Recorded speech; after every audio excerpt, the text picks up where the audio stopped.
A reading from the Holy Gospel according to Matthew.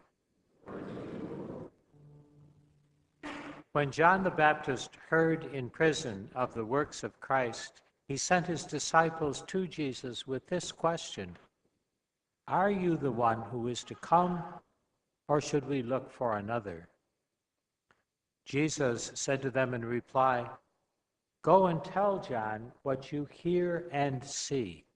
The blind regain their sight, the lame walk, lepers are cleansed, the deaf hear, the dead are raised, and the poor have the good news preached to them. And blessed is the one who takes no offense at me."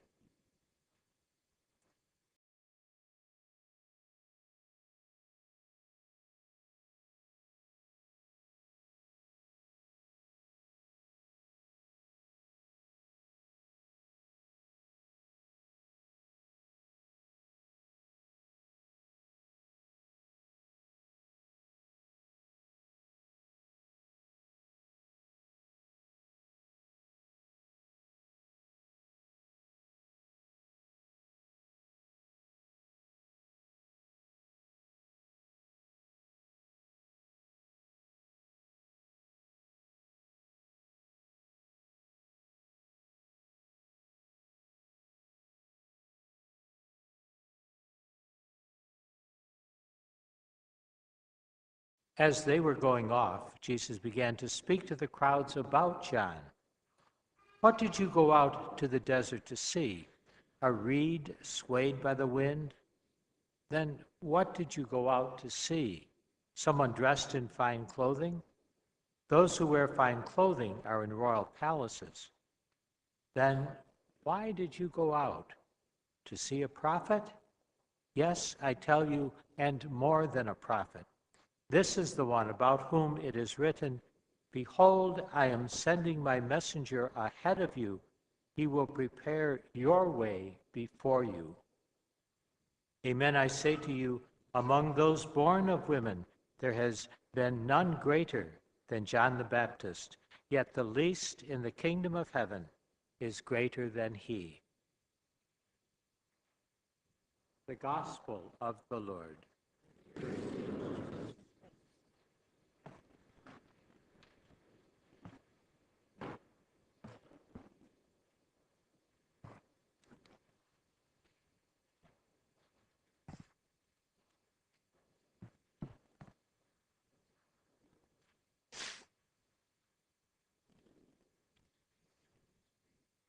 Very often, those imprisoned come out of the system in worse shape than they entered.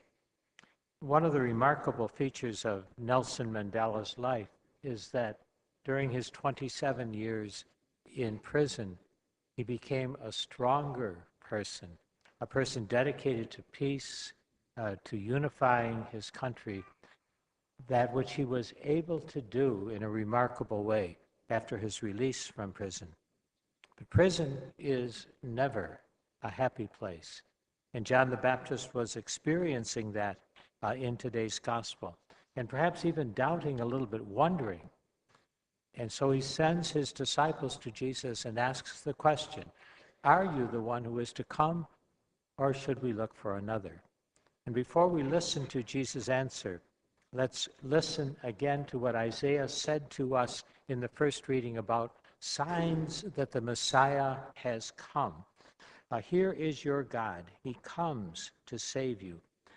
The eyes of the blind will be opened, the ears of the deaf be cleared, the lame will leap like a stag, and the tongue of the mute will sing. So Jesus says to John's disciples, "Go back and tell John what you see and hear. The blind regain their sight, the lame walk, lepers are cleansed, the deaf hear, the dead are raised, and the poor have the good news proclaimed to them." Signs that, yes, I am the one you have waited for. You do not need to look for another.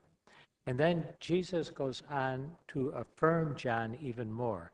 What did you go out to the desert to see? Someone in wonderful clothing? Of course not. He went to see a prophet and more than a prophet. I say to you, among those born of women, there's been none greater than John the Baptist. And we know that when that word got back to John the Baptist, it had to lift his spirits in prison. There's been none greater born of woman than John the Baptist. What a wonderful tribute to him, allowing him to continue his wait, a wait which was unfortunately on death row for him. Well, waiting is never easy, even in very light and happy circumstances. If you and I can remember when we were a child, we waited in these days rather impatiently for Christmas. When will Christmas come? And I suppose what we really were asking is, when will Santa Claus come? Because that was probably uppermost in our mind. Waiting, James says in the second reading, takes patience. He said you have to be like the farmer. The farmer doesn't put the seed in the ground and go out the next day and expect to see something. Rather, he waits for the early rains, the late rains, days and days, and then the crop begins to show, and he begins to look for the harvest that will come. So it is with us in these Advent days, days in which we are to take time to watch and wait. And I can hear at least two objections to that. First of all, there are those who may be saying, I can't. I'm in a terrible place in my life right now because of a family situation, because of what's happening at work, because of a relationship problem. I can't be worried about Christ coming. Well, I think the question to that person would be, are you in worse shape than John the Baptist on death row in that prison? Of course not. And yet John looked for the signs of Christ coming and heard in Jesus' words the affirmation that gave him life and hope, even in that difficult situation. And the other, probably more common response is, I would like to pray more. I'd like to take some quiet time, but I am just too busy. There is too much to do. Well, we can't be so busy that we don't make time. And we can, if we think about it. You're pulling in to the mall to do some last-minute shopping. You can stop and spend 5 minutes in the car, just quietly reflecting, what is this shopping all about? Whom are we welcoming? And what is the season about? What's most important now?